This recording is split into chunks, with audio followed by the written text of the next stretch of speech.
us another sculpture working on. This one's focal point is our Mockingbird.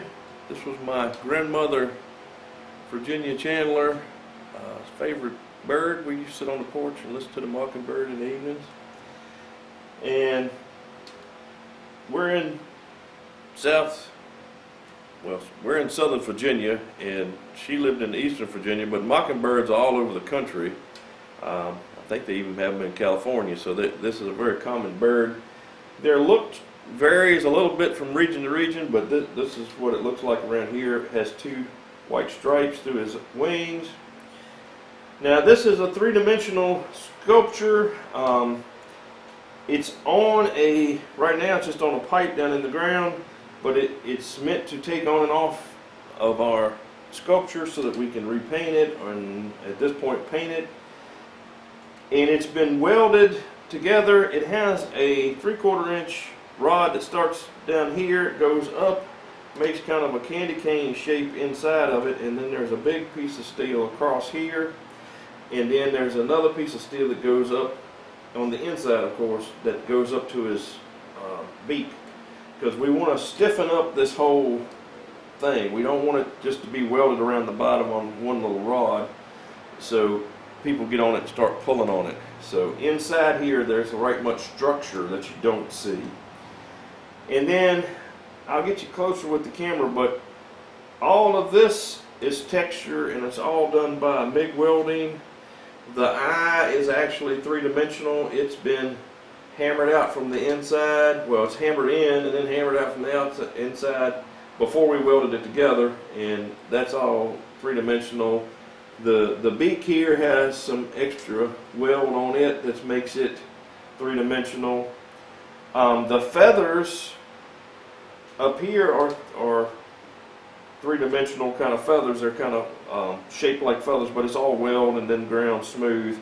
Feathers here are three-dimensional, and then these parts here are actually additions that we've welded on and ground back smooth, and we've actually put some texture in this with the grinder, and the same with the tail. It's actually made of 3 pieces, 1 center piece and 2 pieces, 1 on each side, and it's been ground to simulate the feathers of the tail. And this is his back. This is the money side. This is the show side that you'll see, but we also finish him up by fixing him on the front, and he's leaning in a little bit and turning around like he's leaning over like this, like he's looking over his shoulder.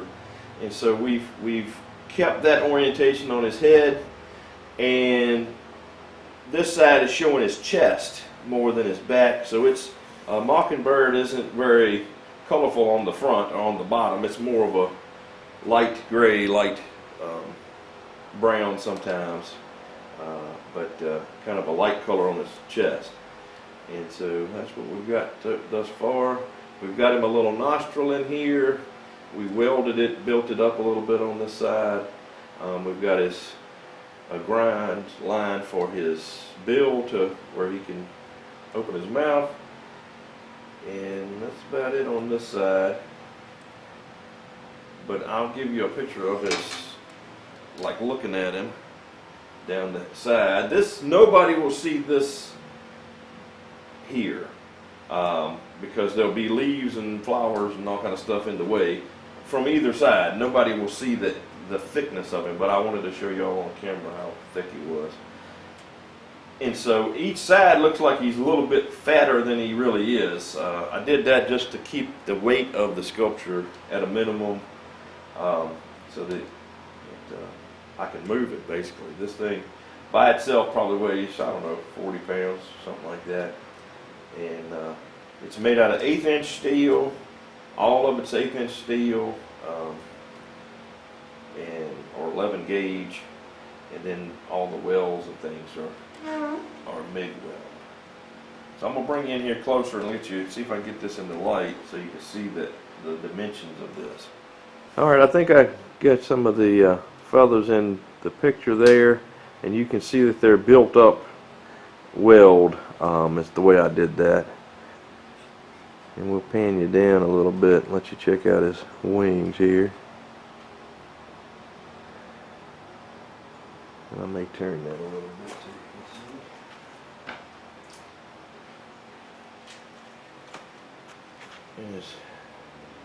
You know, its wings are, you can put your hand underneath here, it's hollow underneath. And these were just pieces that I stuck on here and welded across and built it up so that it blended into the rest of it.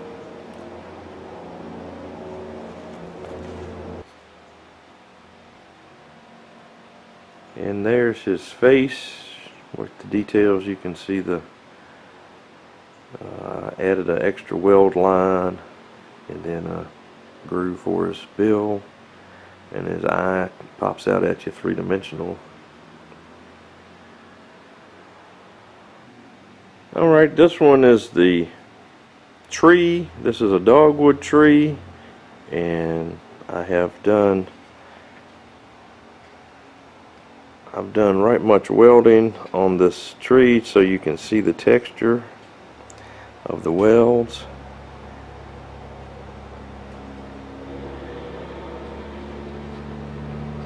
And we've kept in the theme of the dogwood tree. We've made dogwood shaped leaves, and we've made dogwood oriented leaves, which means they're opposite.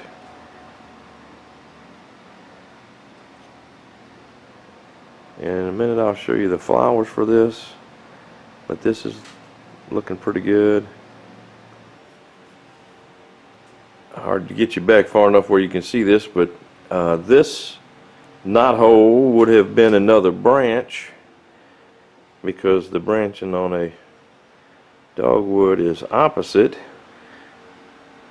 but I didn't need a branch there, and so to keep our theme going, we have the branch here, and then this would be where the missing branch would have been, but it's starting to heal up and is missing. So, but we've left that telltale sign that it would have been a branch there. And these are the flowers for the dogwood tree. And the dogwood flower is interesting in that what we call the flower, what a normal person would call the flower, would be these four things, but they're actually parts of the leaves. The flowers are the little yellow parts in the center. So this is just it's an interesting part of the dogwood. I forget what they call these. It might be the sepals, but they're part of the leaves. And we've got grooves cut in them, same as the actual leaves. And a dogwood leaf has a veining that follows the side, and I tried to do that as much as I could. Follows the side of the edge of the leaf, and then these are kind of yellow, different color yellows down in there, and then the dogwood has little red tips.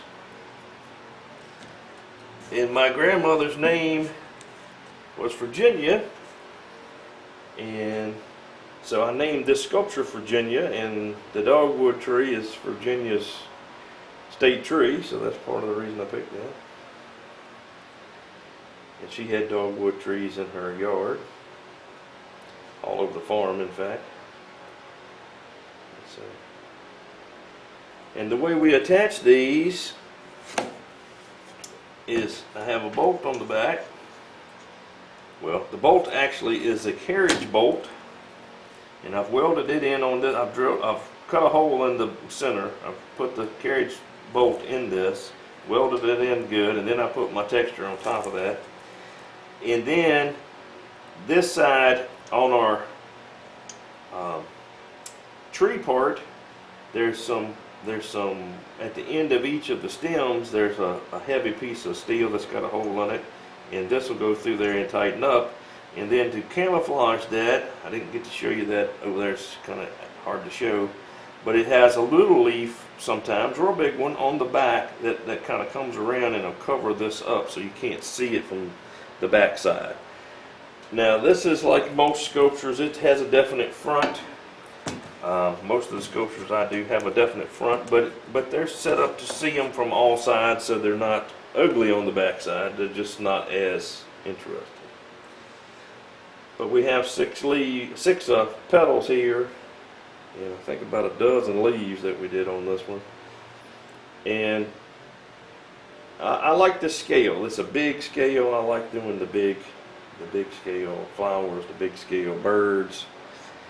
Lots of times you can't really get a good look at what a bird looks like or a flower looks like um, when it's small. So I try to study them, get the best ideas I can for them, and then I'll make them big so that it's much easier to pick out the details. My grandmother's name was Virginia Christensen Chandler. Her father immigrated to the United States by stowing away on a steamship from Denmark. He didn't have enough money for the passage, and so he stowed away on the ship. Um, and the only word at that point he could say in English was Virginia. That's where his sister lived. That's where he wanted to go. So I'm pretty sure he came through Ellis Island, and he got to Virginia, and he named one of his daughters Virginia. That was my grandmother. We called her Nanny.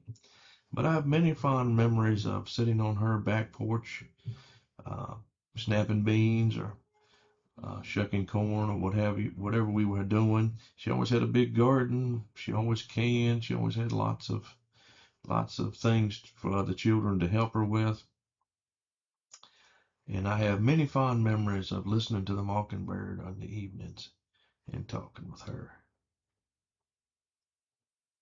One of the last pictures I'm going to show you in this series is a little bee. I've put little critters on my sculpture sometimes, little inconspicuous things. Sometimes this bee is right in the top flower, so he's not very inconspicuous, but we'll see how he holds up. I've glued him on a bolt, and the bolt actually goes through the flower and got another on the back side. But it's kind of a test piece to see if he's going to hold up in the public. Sometimes the public's pretty hard on things. And I didn't want to glue it directly to my sculpture, and it's not something I can weld directly on there, but the little bee is I think a little addition to this one and a little bit of an experiment. Thank you, and we'll see you on the next one. Hit that like and subscribe.